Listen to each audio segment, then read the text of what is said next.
Apa sih yang menarik Kak dari pemilu di tanah air kita ini di Indonesia?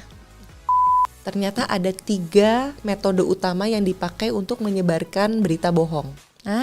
Pertama itu adalah sesimpel ngelihat foto binatang gitu di sosial media, lucu banget. Tapi ini bener nggak sih gitu kan? Bekerja sama dengan komunitas anak muda yang sangat passionate terhadap kebijakan. Jadi disebutnya think policy begitu.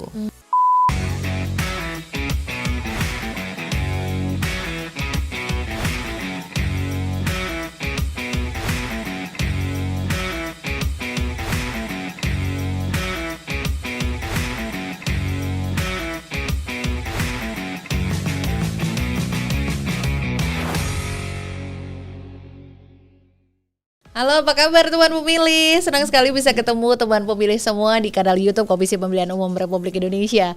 Untuk podcast KPU RI episode kali ini, kita kembali ke podcast reguler.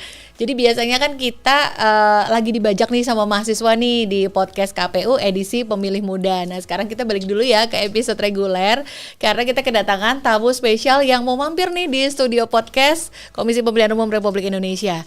Oh ya, untuk hari ini hostnya kebetulan ada saya Reni, dan hari ini saya mau ngajak semua teman pemilih untuk menemui seseorang yang bakal punya obrolan yang seru untuk kita semua dan untuk bisa kita bagi nih obrolannya sebagai insight buat semua teman pemilih dimanapun berada. Kita sapa dulu dong yang sudah hadir bersama saya di studio podcast kali ini. Ada Kak Ana. Hai. Halo.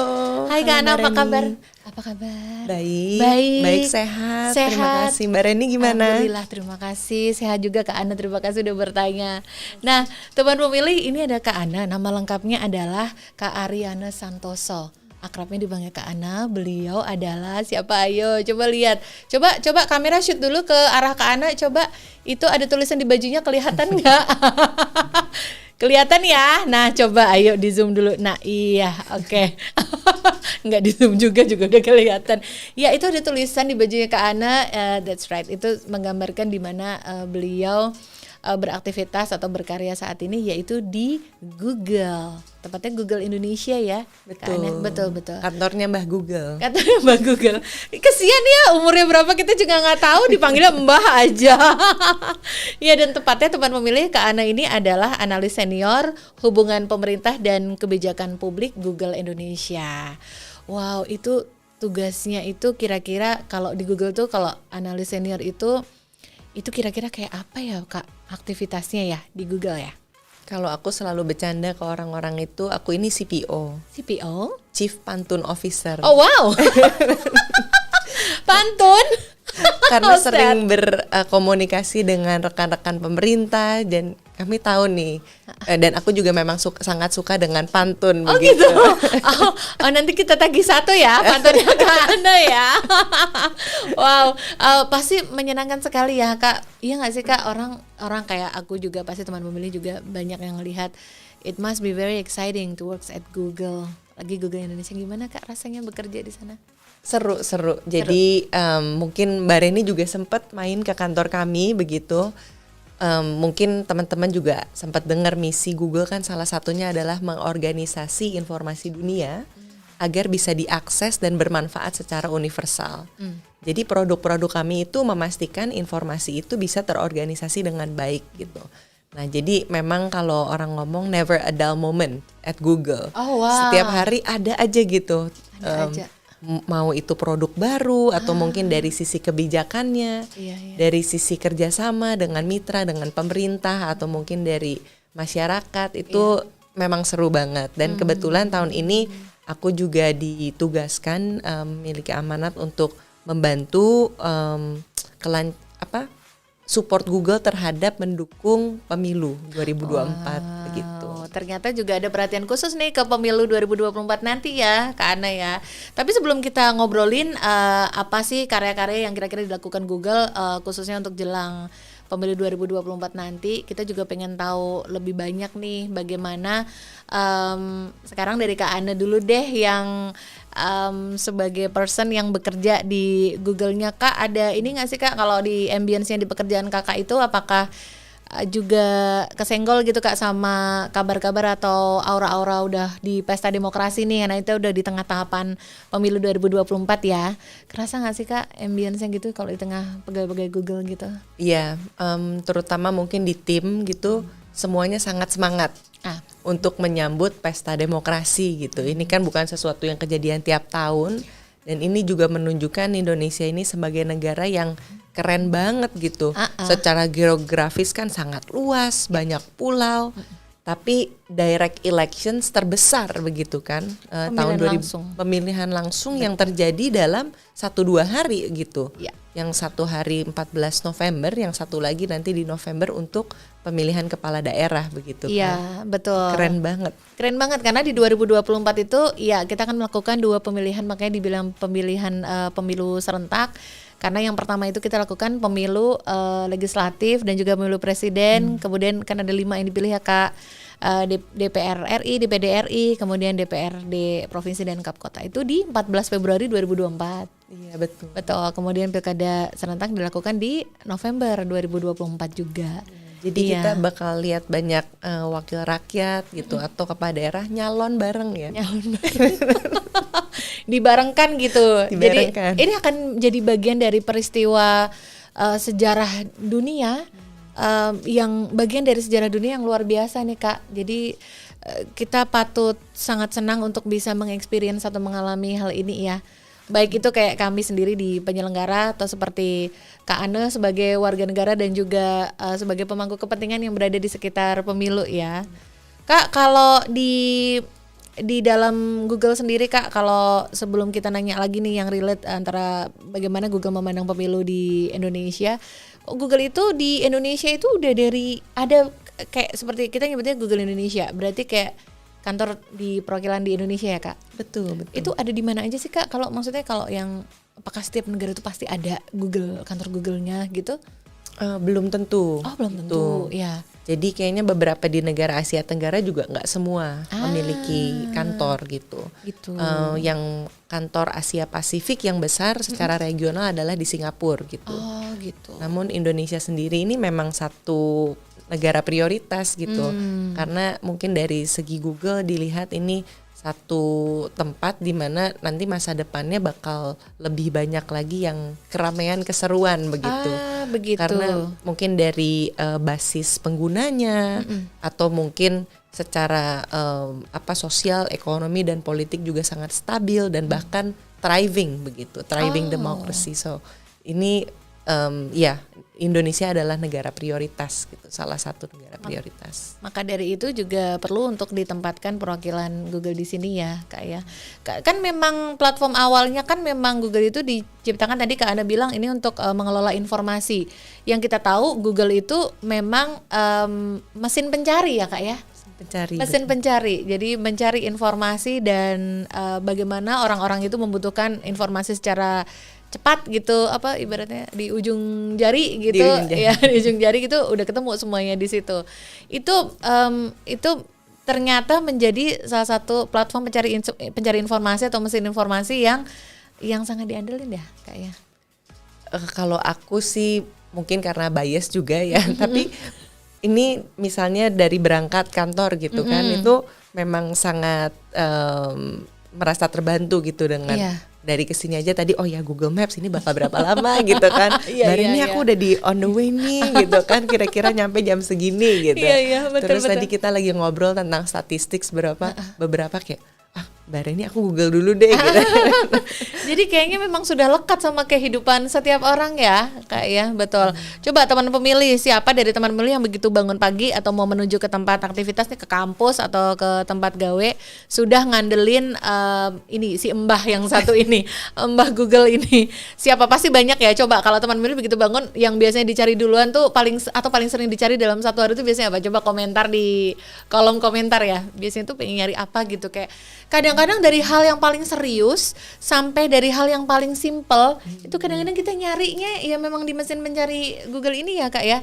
Like coba bayangkan hal sederhana apa yang kita tetap ngandelin mesin pencari buat nyari gitu, kayak misalnya apa ya? Misalnya hal yang paling sederhana yang pernah kita cari di Google itu apa sih? Kayak hari ini misalnya batik ada nggak batik Kalimantan gitu misalnya ya, itu hal sederhana nggak sih, kayak hal yang kadang-kadang itu random tapi kayak kita ngandelin si mesin pencari ini gitu ya. Betul. Dan sekarang juga ada namanya Google Lens itu bisa membantu pencarian dengan ngambil foto gitu. Misalnya gitu, ada, Kak. waduh, kumpul sama temen bajunya bagus banget motifnya gitu. Nah itu nanti ini kira-kira di foto nanti bisa bantu cari gitu. Oh gitu. Ini tersedianya di platform mana, pembeliannya gimana gitu. Oh wow, sudah ada yang seperti itu. Ada yang seperti itu. Itu sudah juga. di launching Kak atau sudah? Sudah ada. Oh sudah ada. Oh, nanti kita cari ya teman pemilih ya. Kita buat nyari cocok-cocokan gitu kan ya, kan bisa ya gitu. Oke. Banyak orang tadi Kak Ana bilang Google adalah salah satu tempat untuk mengumpulkan informasi, dan sebenarnya kalau boleh kita akui ya, ini agak out of the topic tapi pasti sangat relate. Google itu salah satu pemelopor menginisiasi supaya tempat bekerja itu dibuat sebagai playground atau tempat aktivitas yang asik gitu. Ya nggak sih Kak? Dulu tuh orang kalau mau bikin kantor gitu, suatu private company gitu, untuk bikin kantor itu referensinya kantor keren itu ya pasti kayak Google ya nggak sih, yang kayak banyak area bekerjanya itu nggak yang meja kursi kantor yang serius, tapi lebih kayak area playground, terus free flow makanan ya kan, makanan ada banyak gitu, itu kan inspiring banget ya. Kayaknya sekarang semua kantor-kantor yang baru berkembang kayak misalnya startup itu kayak banyak yang ngambil dari situ ya nggak sih Kak? Mungkin yang orang biasa stereotipikal kantor Google tuh nanya ada bean bagnya nggak gitu. Iya kayaknya pertama kali seperti itu ya, bean bag ada di kantor gitu ya, di kantor Google itu. Atau meja pingpongnya di mana gitu. Betul itu juga. hal-hal yang orang-orang suka tanyakan gitu. Iya, cuman yang mungkin itu. aku seneng adalah yaitu cara kerjanya juga sangat terbuka gitu, dari lokasi duduk gitu, kita sama bos duduknya ya satu barisan gitu, nggak ada sekat, nggak ada apa. Iya. Nah, itu juga memudahkan komunikasi begitu. Betul. Hal-hal yang banyak menginspirasi ya, tidak hanya dari produk-produknya tapi juga dari bagaimana mengembangkan usaha ini ya, atau company ini. Hayo, siapa teman milenial sudah pernah datang ke kantor Google? Hayo. Jadi kalau datang ke sana itu di hall depan itu, di entrance-nya itu sudah ada kayak tembok ya Kak. Itu isinya kalau nggak salah ada berapa? 16 layar ya. Iya nggak sih Kak yang ada itu? Wah aku juga belum ngitung yang search trend ya. Iya search trend, jadi ada layar digital isinya berapa belas kotak, itu 12 atau 16 kotak. Itu hal-hal yang trending di dunia saat itu. Yang kalau di kantor itu di Indonesia. Oh itu di Indonesia. Di Indonesia. Oh wow, jadi kayak dia hanya terdiri satu kata atau dua kata gitu, misalnya sepak bola, something trend gitu ya misalnya Kak ya, terus hasil pertandingan bola apa lawan apa gitu. Nah, aku nggak berani nyebut nanti takutnya Ada. banyak fans bola berbeda ini nanti rame di kolom chatnya nanti. Itu juga anything trend gitu of the day gitu ya Kak. Betul. Dari makanan, K-pop, apapun gitu yang sedang lagi dicari orang di saat itu ya kayak seru banget loh. Nanti kalau ada kesempatan tuh jangan sia-siakan pergi ke sana. Siapa juga yang mau nyanyiin ya. Oke, ngobrolin bagaimana Google ingin mengambil peran atau telah mengambil peran dalam pemilu 2024. Kira-kira Kak, concernnya Google Indonesia terhadap pemilu 2024 itu di hal apa aja sih Kak? Iya, ini pertanyaan bagus sekali gitu kan, karena orang juga mikir wah sebenarnya Google ngapain aja gitu kan. Berarti ini bisa dimulai dengan concerns gitu, apa aja yang menjadi hal-hal yang kami sangat perhatikan. Karena sesuai dengan misi kami tentu saja dengan penyebaran informasi yang baik gitu. Baik itu mungkin artinya bisa macam-macam, akurat, timely gitu kan, sesuai dengan waktunya, atau mungkin untuk target-target tertentu itu sesuai, relevan gitu. Jadi apalagi pemilu ini kan resikonya besar gitu. Iya. Ya, jadi hal-hal yang disebarkan di internet itu jangan sampai bisa menimbulkan hal-hal yang tidak kita inginkan di dunia nyata begitu. Jadi salah satunya adalah tentunya penyebaran misinformasi, disinformasi, malinformasi. Itu juga sesuatu yang sangat kami peduli dan menjadi isu prioritas. Makanya nanti aku bisa share apa aja sih yang Google udah lakukan dan akan lakukan gitu. Yang kedua adalah memastikan juga lembaga-lembaga yang memiliki otoritas ini mampu menimbulkan atau surfacing relevant information gitu. Jadi mengutamakan penyebaran informasi yang otoritas. Jangan sampai masyarakat nanti mendapatkan informasinya dari sumber-sumber yang tidak terpercaya gitu. Maka dari itu makasih banget Mbak Reni sempat kerjasama juga kan. Untuk beberapa pelatihan kami memastikan website-website pemerintah yang relevan, yang memiliki otoritas ini dapat mendorong penyebaran informasi yang bagus gitu. Nah, itu dia beberapa hal yang menjadi concern ya. Memang kaitannya tentu saja sesuai expertise dari Google sendiri, yaitu di ranah informasi ya Kak, penyebaran informasinya ya. Betul. Artinya dengan banyaknya orang atau pihak yang menggunakan juga platform mesin pencari ini untuk meletakkan informasi-informasi ketika orang membutuhkan informasi, kan carinya di mesin pencari Google ini. Sudah banyak tersedia informasi di situ. Berarti memang ada dukungan dan juga ada concern serius terhadap lembaganya juga ya Kak ya. Betul. Terhadap misalkan kalau di dalam ranah kepemiluan berarti biasanya siapa aja nih Kak yang bekerja erat gitu dengan Google Indonesia untuk membantu menyebarluaskan informasi kepemiluan. Ya. Mungkin sedikit menambahkan yang terakhir juga terkait dengan keamanan sibernya gitu. Karena kami juga percaya sekarang kan ini orang udah semakin lama menghabiskan waktu di ranah digital, jadi memang banyak aktivitas, banyak data gitu yang menjadi membuat publik itu menjadi rentan begitu. Nah itu juga harus sangat diperhatikan dan itu kami juga memiliki beberapa ide yang ingin dikolaborasikan ke depannya gitu terkait dengan keamanan cyber security gitu.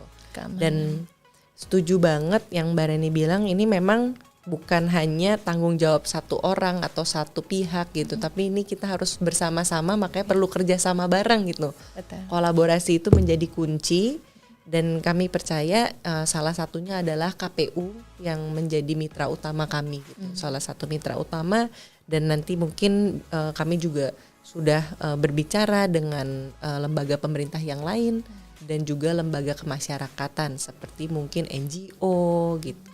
Dan kami terus menerima masukan untuk dapat terus menghasilkan kolaborasi-kolaborasi yang baik. Iya betul.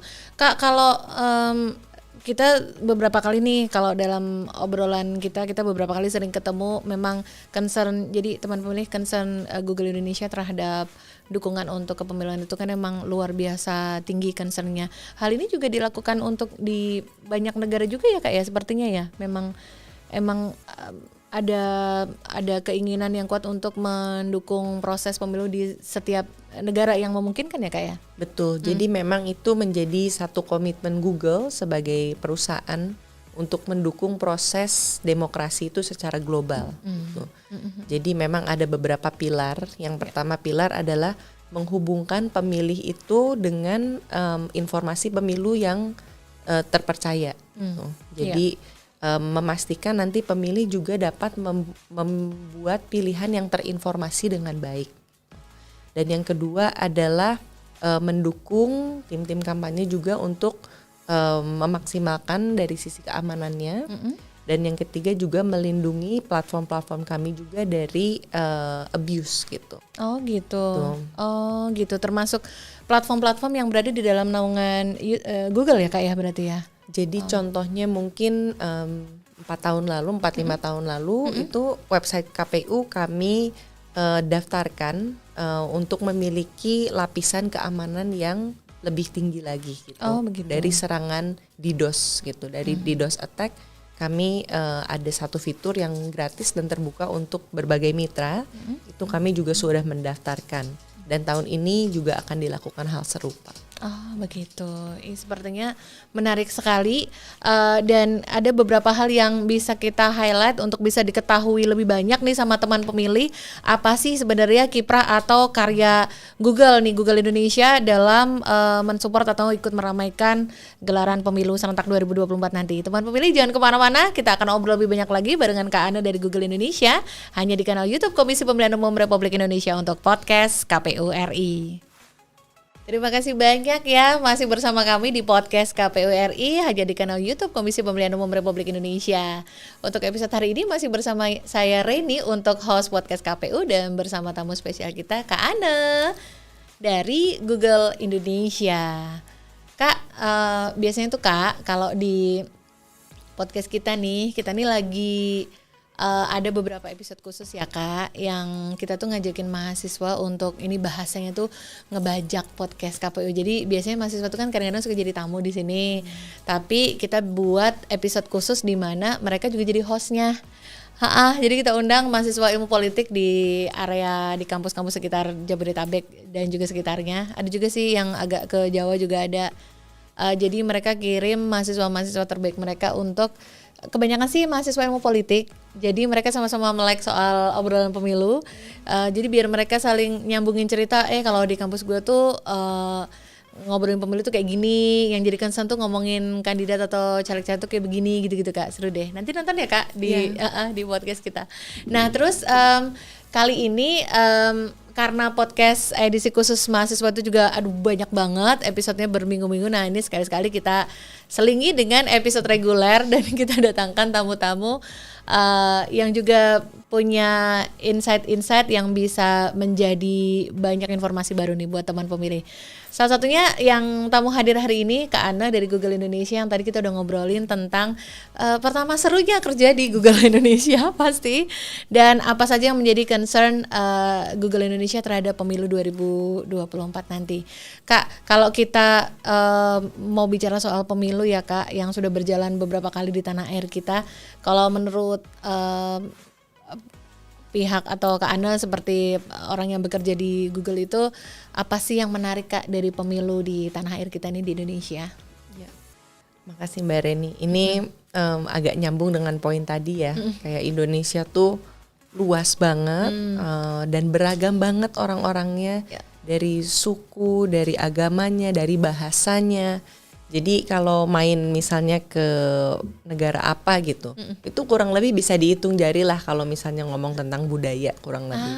Kalau Indonesia kayaknya dari Jawa aja udah ada kayak, oh ini Jakarta Betawi begitu kan. Aku dari Bandung Sunda gitu kan. Sundanya juga ada berbagai macam rasa gitu ya. Jadi ayah ibu dari Tasik itu yang Sundanya halus banget gitu.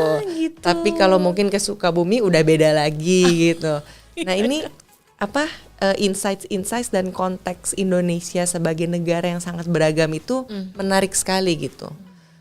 Dan populasinya besar dan juga jadi memiliki populasi warga muslim terbesar di dunia dan tetap menjadi negara demokrasi. Nah itu menurutku salah satu hal yang membuat pesta demokrasi di Indonesia itu menjadi sangat spesial gitu. Jadi spesial, dan apalagi karena dilakukan hanya 5 tahun sekali, dan sekaligus juga melegitimasi bahwa kita adalah warga negara dunia yang boleh memilih langsung pemimpinnya. Ini akan menjadi hak istimewa yang sepertinya memang sayang sekali kalau tidak dipergunakan ya Kakak ya. Betul. Teman pemilih juga nih, makanya jangan lupa untuk memastikan sudah terdaftar sebagai pemilihkah di pemilu 2024 nanti. Karena caranya gampang banget nih Kak, kalau kita mau ngecek apakah kita terdaftarnya di TPS yang mana, itu kita bisa masuk ke laman cekdptonline.kpu.go.id. Di situ kita tinggal masukin NIK dan udah ketahuan deh Kak Ana memilihnya di TPS nomor 7, RT berapa, RW berapa, kayak begitu. Sama teman pemilih juga yang belum ngecek nanti milihnya di TPS mana, silakan langsung akses ya nih di sini cekdptonline.kpu.go.id, itu gampang banget. Nah, Kak Ana, kalau melihat bagaimana menariknya pemilu di tanah air kita di Indonesia, kira-kira Google itu apakah juga memiliki rencana-rencana baik yang akan turut memberikan peluang kepada masyarakat untuk semakin teredukasi gitu Kak terhadap pemilu 2024 nanti? Iya. Ini juga salah satu hal yang sedang kami jalani dengan berbagai macam mitra begitu. Jadi aku ingin share beberapa kolaborasi yang sudah terjalin gitu, terutama untuk meningkatkan kemampuan literasi digital dan media. Gitu. Yang satu mungkin teman-teman pernah dengar nggak nih, apalagi yang di SMA atau universitas ada program kerjasama dengan Mavindo itu sebutnya Tular Nalar. Tular nalar. Jadi menularkan nalar begitu. Jadi mengajarkan cara berpikir kritis di mana orang-orang ketika menerima berita itu nggak hanya langsung di forward aja atau langsung dikonsumsi, tapi ada cara-cara untuk berpikir kritis dan bagaimana mengkonsumsi informasi itu dengan lebih bertanggung jawab gitu. Gitu. Dan ini reinvestasi sebenarnya karena programnya sudah berjalan ini tahun keempat dan targetnya adalah menjangkau 1,6 juta orang. Wow, banyak ya Kak ya? Iya, Banyak jadi itu. 1,3 juta itu pemilih utama dan 300.000 itu pemilih lansia. Malah lansia. Lansia, betul. Oh gitu. Kenapa gitu Kak? Kenapa segmen itu malahan yang juga ditengok? Iya, karena kami nyadar kebanyakan program-program literasi digital itu fokusnya banyak ke anak muda memang. Namun kadang-kadang coba teman-teman yang suka ada di grup bareng sama ayah, ibu atau bibi atau paman, kadang-kadang dikirim informasi yang aduh bibi ini kayaknya nggak bener deh gitu kan. Atau kalau mau sehat gitu kan makan jus jahe 1 liter gitu atau apa gitu, itu yang kecil-kecil dari mungkin misinformasi. Namun ketika di masa pemilu ini kan resikonya lebih besar lagi. Nah, jadi kebiasaan untuk langsung forward atau apa sebenarnya niatnya baik itu. Karena orang Indonesia itu kan sangat komunal. Nah, ya, jadi and generous ya Kak. Betul. Murah hati. Betul. Murah Ada informasi mau dibagikan gitu. Nah, itu salah satu programnya. Itu akan ada di 38 daerah atau provinsi selama 2 tahun ke depan gitu. Yang kedua adalah pre-banking campaign. Nah, ini penting banget nih Mbak Reni ya. Penting nih, pre-banking itu kayak kita ada upaya-upaya untuk melakukan membangun situasi supaya orang tuh udah siap duluan gitu ya. Betul. Imunisasi sebelum orang-orang terpapar dengan disinformasi gitu ya Kak. Betul. Gimana tuh Kak, apa yang dilakukan? Nah, jadi kami juga sudah ada namanya unit dalam Google itu Jigsaw.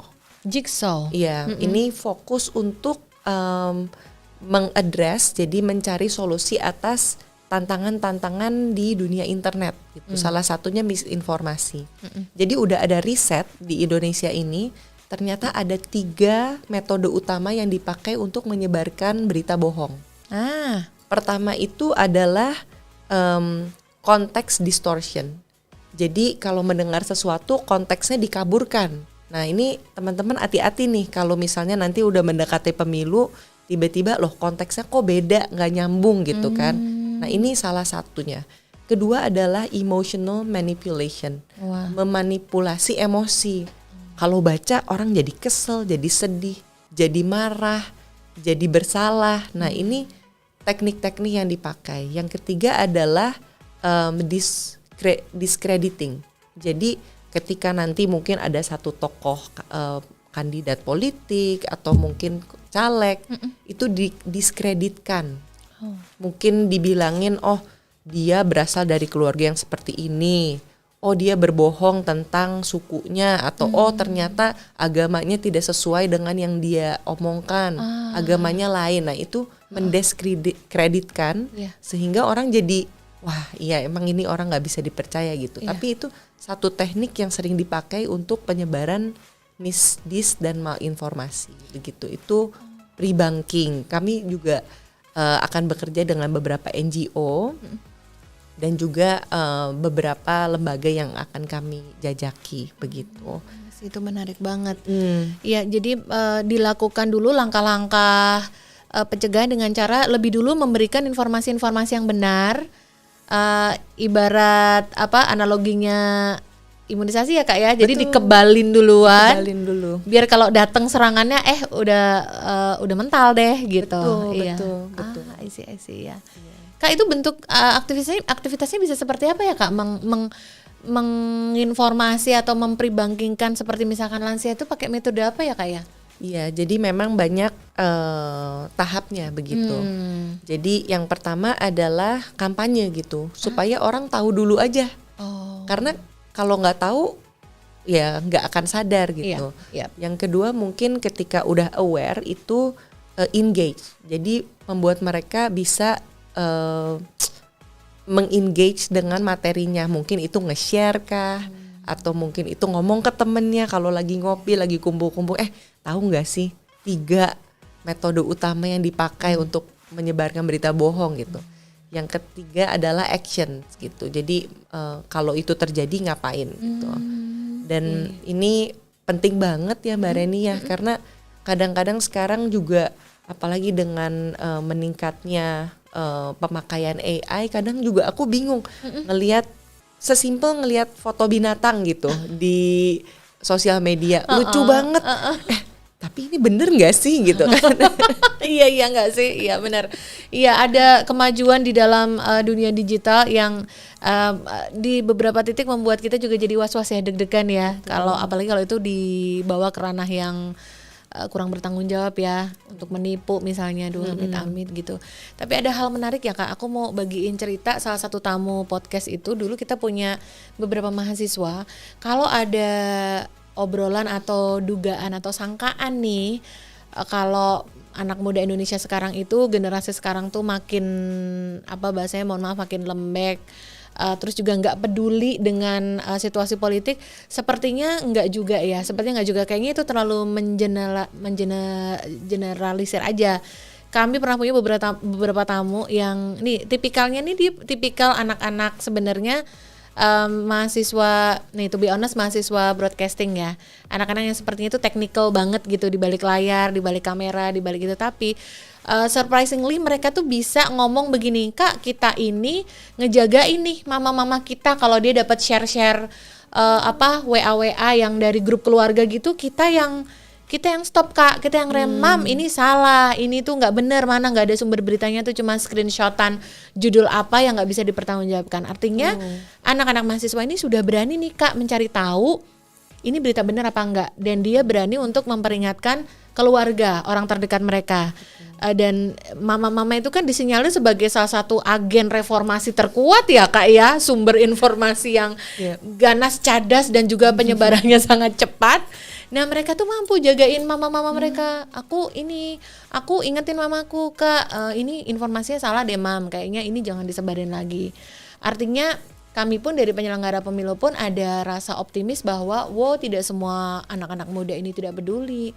Mereka peduli dan mau mengambil langkah gitu. Betul. Untuk melindungi keluarga dan orang-orang sekitarnya tentang yang itu tuh Kak, sering banget kita khawatirkan dengan banyaknya disinformasi sama hoax gitu untuk menuju ke pemilu 2024 nanti gitu.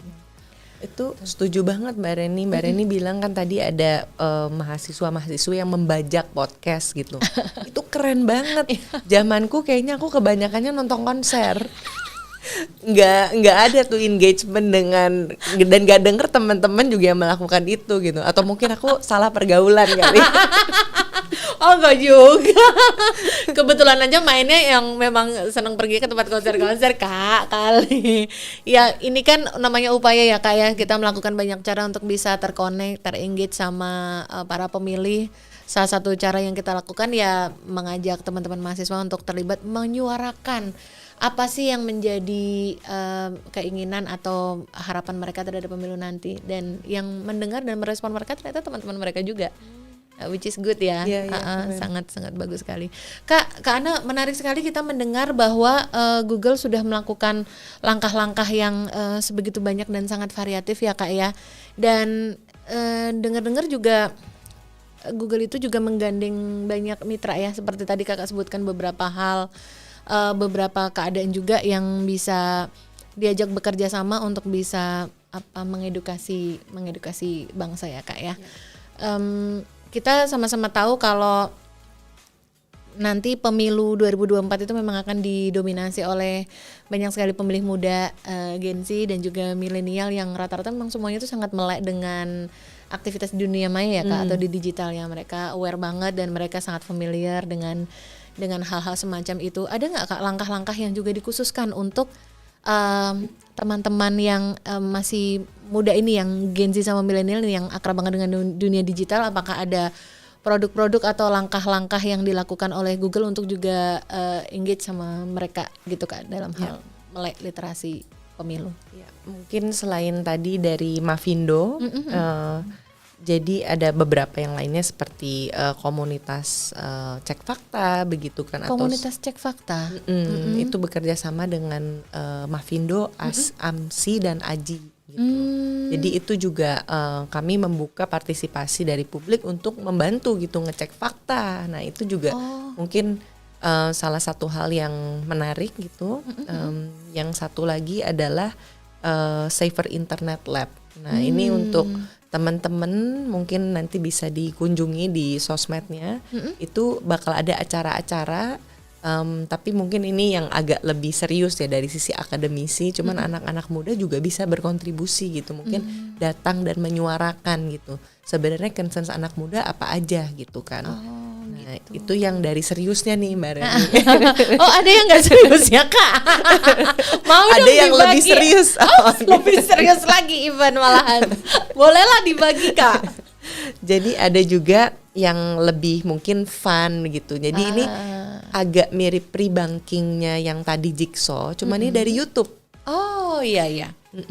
Dari YouTube ini nama kampanye adalah Hit Post. Jadi ketika melihat satu video gitu kan, konten itu bagaimana bisa mengambil waktu, oke, saya post dulu, saya mencerna gitu. Jadi ini bagaimana, dan ini nanti bekerja sama dengan komunitas anak muda yang sangat passionate terhadap kebijakan. Jadi disebutnya Think Policy begitu. Dan ini nanti menarik, tunggu tanggal mainnya di sini gitu. Di mana? Nanti disematkan ya di komentar ya. Dan juga tadi kita sempat ngobrol Google Arts and Culture. Arts and Culture itu apa Kak? Jadi ini salah satu produk favorit Google. Produk favoritku di Google gitu. Itu apa Kak isinya? Jadi kami contohnya satu proyek yang pernah diluncurkan dengan Kemenparekraf itu tentang sejarah gastronomi Indonesia. Termasuk makanan? Betul, ada resep-resep nanti gimana masak rendang, apa, nah itu ada. Nah kami sekarang lagi melihat apakah bisa menggunakan platform ini juga untuk menampilkan sejarah demokrasi atau dari sisi pemilu Indonesia begitu. Ini masih dalam proses, cuman kami sangat senang gitu. Dan nanti ini akan jadi inisiatif nirlaba, jadi tidak berbayar, dan ini juga akan terbuka, dapat diakses oleh publik secara gratis. Berarti kayak dia ditaruh sebagai banner gitu ya Kak, atau apa kayak button gitu, orang bisa melihat misalnya sejarah, misalnya orang yang teman-teman yang memang punya pertanyaan yang banyak soal pemilu, kayak pemilu di Indonesia ada dari kapan, siapa saja yang menang dalam pemilu misalnya, mungkin info-info kayak gitu ya Kak ya mungkin ya. Nah ini masih diramu begitu ya Mbak Reni. Cuman kalau yang di beberapa negara, contohnya di Amerika, Amerika itu orang Amerika sangat peduli terhadap hewan peliharaan presiden. Oh wow, oh gitu. Iya. Oh gitu. Jadi bahkan ketika ada satu presiden yang tidak memiliki hewan peliharaan, itu sempat jadi ini omongan publik. Wah ini katanya ini memang anomali nih karena dia nggak punya hewan peliharaan gitu. Jadi itu dibahas juga di Google Arts and Culture. Oh wow. Presidential pets across the years misalnya kayak gitu. Nah itu menarik. Itu obrolan yang sebenarnya terlihat sangat ringan, tapi mungkin bisa meng-engage banyak orang ya Kak ya. Judul seperti itu ya. Apa mau dicoba Kak gitu? Binatang peliharaan Presiden Indonesia dari masa ke masa gitu mungkin. Kayaknya belum pernah ada loh ya yang ngebahas gitu. Coba. Bisa juga. Coba bisa ya. Menarik banget itu. Simple tapi ya sangat clickbait kalau bahasa Betul. medianya. Benar. Itu kayaknya menarik banget. Kak, aku mau meng-highlight juga yang tadi Kakak sempat sebut dengan cek fakta ya, Kak. Cek fakta. Artinya ini sebuah platform atau sebuah mekanisme bagaimana supaya untuk mengajak orang-orang tuh mau mengecek gitu ya, Kak. Sebenarnya ini komunitas bekerja sama dengan komunitas jurnalis. Jurnalis. Begitu. Oke. Dan udah berjalan, wah aku kurang tahu, ini dipelopori oleh Google News Initiative. Oh. Dan tahun ini untuk mendukung pemilu itu Google memberikan grant sebesar 1,2 juta atau 18,7 miliar untuk cek fakta gitu. Jadi nanti mungkin ada workshop untuk wartawan, bagaimana tools apa yang bisa dipakai untuk cek fakta gitu, atau memastikan hasil jurnalisme itu juga bisa mendorong penyebaran berita yang otoritatif. Oh gitu. Itu bukankah sebuah mekanisme yang juga bisa dipakai oleh masyarakat Indonesia untuk mengetahui ini sebuah informasi, ini apakah fakta atau hoax seperti itu ya, Kak ya? Betul, dan nanti ada elemen pendidikan literasi digitalnya juga memang. Gitu. Ini teman-teman bisa banyak mengambil manfaat nih dari ini teman pemilih semua. Jadi kadang ada nih mungkin person-person yang sebenarnya itu ketika mengakses informasi kepemiluan antara dibingungkan dengan ini benar atau enggak, terus mencari kebenarannya kemana, itu salah satu upaya yang bisa dicari selain mengklik sumber aslinya, sumber beritanya dan dibaca semua beritanya. Salah satunya mungkin bisa menggunakan mekanisme cek fakta itu ya, Kak ya. Nah itu teman-teman bisa ikut coba ya, bisa ikut dicari nanti ya. Jadi kita jangan mau lagi dipelintir dengan keadaan oleh berita-berita yang bisa jadi adalah berita bohong. Betul. Atau disinformasi, berita yang dengan sengaja disebarkan untuk membuat suasana semakin keruh ya. Jangan mau lagi gitu, kita udah jauh lebih pintar lah daripada mudah tertelan informasi kayak gitu. Karena menyenangkan sekali ngobrolin tentang hal-hal yang sudah dilakukan atau sedang dilakukan sebagai karya dari Google Indonesia untuk pemilu 2024. Kita masih akan ngobrol lagi di segmen setelah ini ya, Kak Ane ya. Dan teman pemilih tetap bersama kami di podcast KPU RI hanya di kanal YouTube Komisi Pemilihan Umum Republik Indonesia.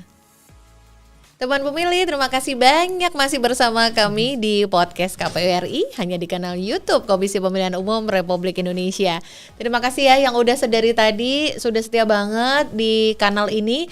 Buat yang baru saja mampir di sini, jangan lupa untuk subscribe dulu karena subscribe itu gratis dan pasti akan terus mendukung KPU untuk terus memberikan update informasi kepemiluan. Episode kali ini masih bersama saya Reni untuk host podcast KPU RI dan masih bersama tamu spesial kita Kak Ana dari Google Indonesia. Karena sekarang kayaknya waktunya kita jawab pertanyaan teman pemilih yang tadi udah sempet nitipin pertanyaan di IG story kita nih pas kita tapping. Ini ada satu pertanyaan dari kakak kuliah _ online. Apa harapan Google terhadap pemilu 2024 nanti? Wah, mangga Kak Ana. Berat, ini harus telepon Mbah Google dulu berarti. Oh, Mbah Google bisa ditelepon. Iya Kak, mangga. Ya, makasih pertanyaannya. Mungkin yang pastinya adalah aman begitu kan, terselenggara dengan baik. Amin. Gitu. Dan itu merefleksikan amanah rakyat Indonesia begitu. Di mana Google juga bisa memberikan support untuk penyebaran informasi yang baik gitu. Cuman kalau dari aku pribadi itu kan mungkin bare minimum gitu. Nah, inginnya semoga Indonesia juga bisa menjadi inspirasi gitu kan untuk negara-negara lain. Itu wah keren banget gitu kan, bagaimana melakukan pesta demokrasi yang sangat kompleks gitu. Mau itu dari banyak orangnya, dari calonnya, dari orang yang memilihnya, dari geografisnya, dari elemen-elemennya, tapi bisa dilakukan dengan aman. Ini jadi inspirasi negara lain gitu. Wah, itu ya harapan aku pribadi sih, itu semoga bisa terlaksana. Amin. Sepertinya harapan yang terucap oleh Kak Ana itu juga harapan dalam hati kita semua ya, teman pemilih semua ya. Memang bisa dibilang atau kita harus mengakui kontestasi pemimpin negara kita yang ini ada di pemilu 2024 nanti sungguh-sungguh pasti akan memikat perhatian dunia ya Kak ya. Ya, betul. Iya betul. Mari kita berharap semuanya akan jadi sangat aman dan juga semua sangat kondusif dan kita mendapatkan hasil terbaik untuk rakyat Indonesia. Amin, amin, amin. Kak, makasih udah membagikan harapannya ya Kak untuk pemilu 2024. Kak, sebelum nanti kita mau say goodbye sama teman pemilih nih Kak, boleh nggak Kak kalau dari Google itu ada nggak sih Kak kayak tips-tips gitu buat teman pemilih semua yang ingin memproses informasi dengan jauh lebih aman gitu? Ada nggak ya Kak, bisa dibagi? Ada. Asik-asik. Mungkin pertama-tama mulai dengan fitur yang udah built-in gitu by default. Secara umum sebenarnya memang udah ada lapisan proteksi gitu. Contohnya di Gmail aja itu memang ada sistem itu pakai machine learning. Ini semua serba AI gitu ya Mbak ya. Jadi dengan AI-nya itu udah ada respon otomatis untuk memblokir 99,9% itu dari spam, phishing, malware yang mencapai inbox ini teman-teman semua gitu. Jadi sebelum sampai itu udah diblok gitu. Jadi kita nggak lihat. Jadi yang mungkin nyampe itu hanya ya itu 0,01. Oh gitu ya. 0,1. Wah ini ketahuan nggak bisa ngitung. Nggak apa-apa, kira-kira segitu.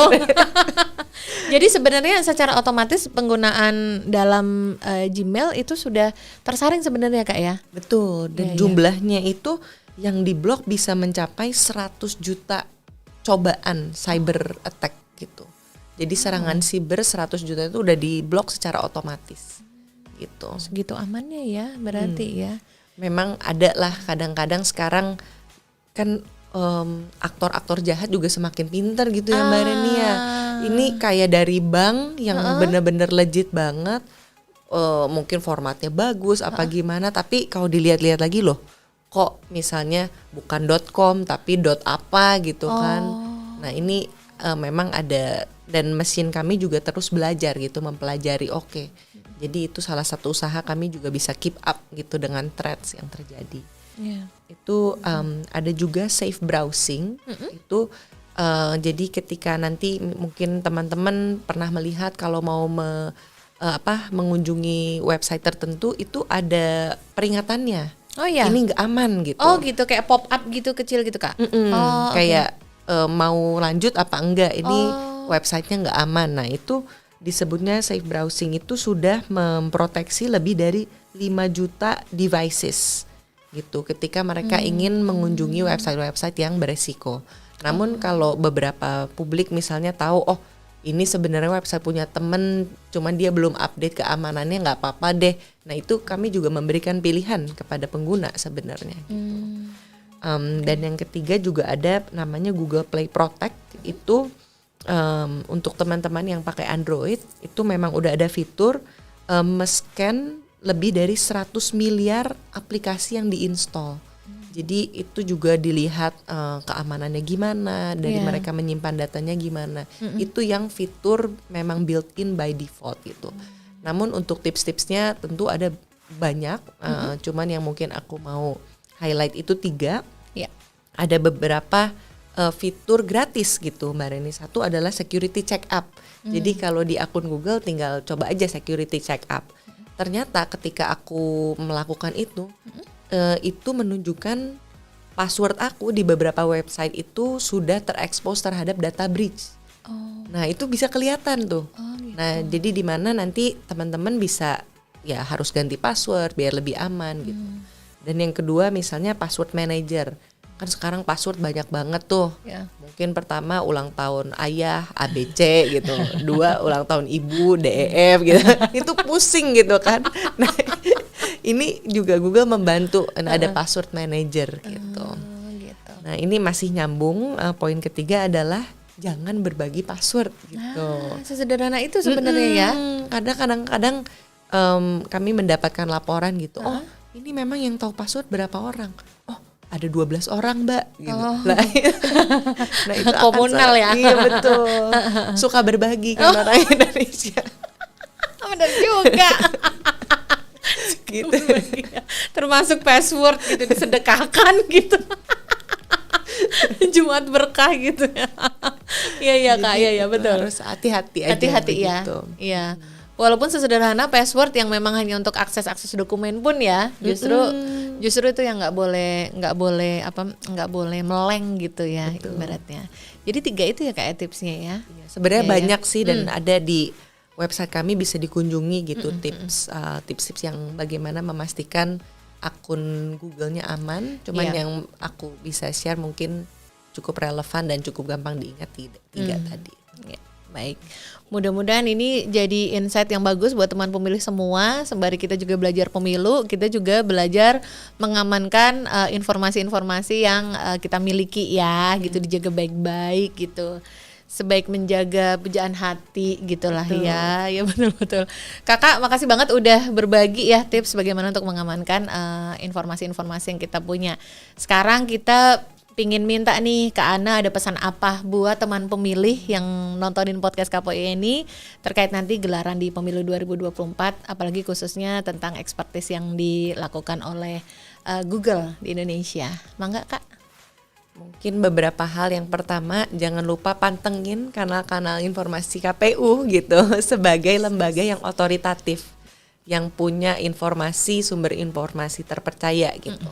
Jadi mungkin nanti dari bagaimana cara memilih gitu kan, milihnya di mana, ngecek semua halnya itu, kesiapan untuk pemilunya itu sangat dianjurkan begitu kan.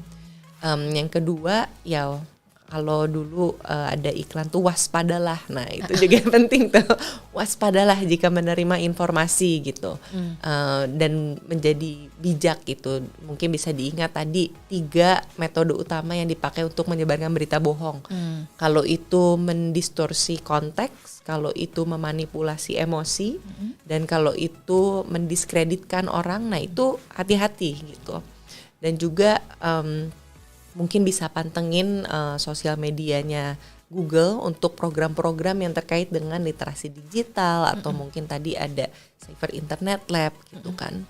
Dan yang terakhir adalah tetap semangat dan optimis gitu, karena ini namanya pesta.